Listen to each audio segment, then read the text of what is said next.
राजा ने रोक दिया, मैं बहाने नहीं दूंगा, कहिए राधे राधे। उस समय देवव्रत जी को छोड़कर महाराज शांतनु जी के समीप मां गंगा मैया चली जाती है। अब क्रम यहाँ संत ऐसा कहते हैं, सूत जी महाराज महाभारत का क्रम भी कहता है, भागवत का क्रम भी कहता है, कुरुवंश की परंपरा भी कहती है कि श्री शांतनु जी महाराज जब गंगा मैया चली गई तो एक बार श्री शांतनु जी नौका विहार कर रहे थे, और जब नौका विहार कर रहे थे तो उन्होंने एक मछुआरे की कन्या को देखा। मछुआरा समझते, मत्स्यगंधा को देखा, जिसका नाम एक है सत्यवती, एक नाम है मत्स्यगंधा, एक नाम है सत्यवती, बड़ी सुंदर।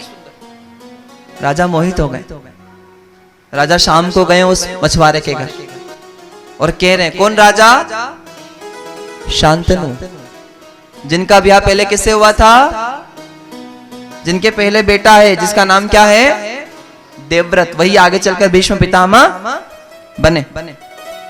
संत कहते हैं महाराज जी गए सीधे और सीधे जाकर कह रहे मछुआरे से, भैया मैं आपकी कन्या से ब्याह करना चाहता हूँ। मछुआरे ने कहा, अरे भैया बड़ी प्रसन्नता की बात है, हस्तिनापुर के सम्राट के साथ हमारी कन्या का ब्याह हो, पर हमारी भी शर्त है, हम ब्याह तो कर देंगे। पूछा क्या शर्त है आपकी? बोले हमारी शर्त है कि जो हमारी बेटी के यहाँ बेटा होगा वही हस्तिनापुर का राजा बनेगा, आपका पूरा अधिकार, आपकी पूरी संपत्ति, आपका पूरा खजाना, आपका सिंहासन, आपका पद सब मेरी बेटी के बेटे को मिले, तो मैं अपने बेटे का कन्यादान करने को राजी हूं, स्वीकार करता हूं। मना कर दिया राजा। राजा ने कहा, भैया मेरे यहाँ पुत्र है और हमारे कुल की परंपरा है, जो श्रेष्ठ पुत्र होगा भले संपत्ति आपकी बेटी के बेटे को दे सकता हूं, पर पद नहीं दे सकता, सिंहासन तो देवव्रत का ही रहेगा। और जैसे ही राजा ने कहा कि मेरा बेटा ही राजा बनेगा, उस समय मछुआरे ने मना कर दिया, नहीं महाराज, फिर तो मैं अपनी बेटी का ब्याह आपके साथ नहीं करूंगा। थोड़ा सा इको डालो, थोड़ा सा डालो, कहिए राधे राधे। तो बड़ा सुंदर सा भाव है। श्री शांतनु जी महाराज उदास होकर, दुखी होकर घर आ गए। अब यहां से हम लोगों को बहुत सीखना चाहिए,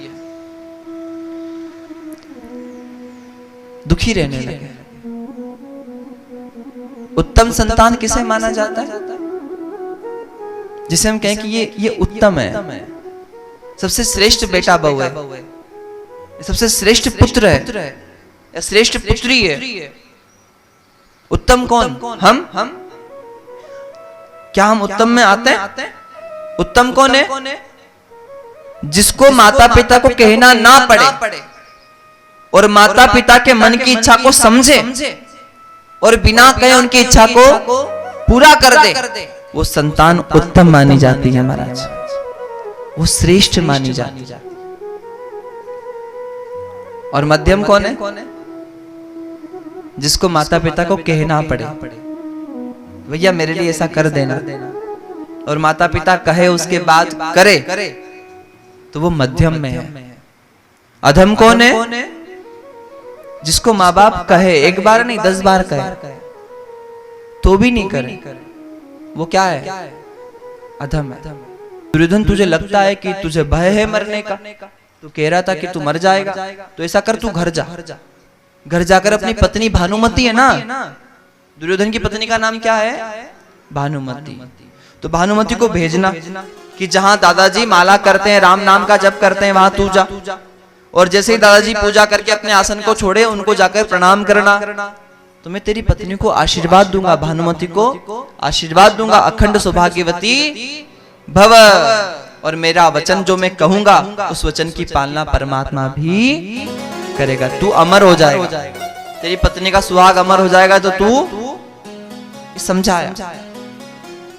भानुमति के पास दुर्योधन जाकर कहता है, भानुमति, वो भगवान बुला रहे हमारा दादाजी, उनको प्रणाम करके आओ, आशीर्वाद लेकर आओ। भानुमति ने कहा कि दादाजी को प्रणाम करने की क्या जरूरत पड़ गई आज, कल कर लेंगे, आज तो मुझे काम है। भानुमति नहीं गई। भानुमति, अच्छा आप लोगों ने कब किया था प्रणाम आखिरी बार बड़ों को? रोज ही करते हो? नहीं, ठीक है। आपके बच्चों ने कब प्रणाम किया था आपको?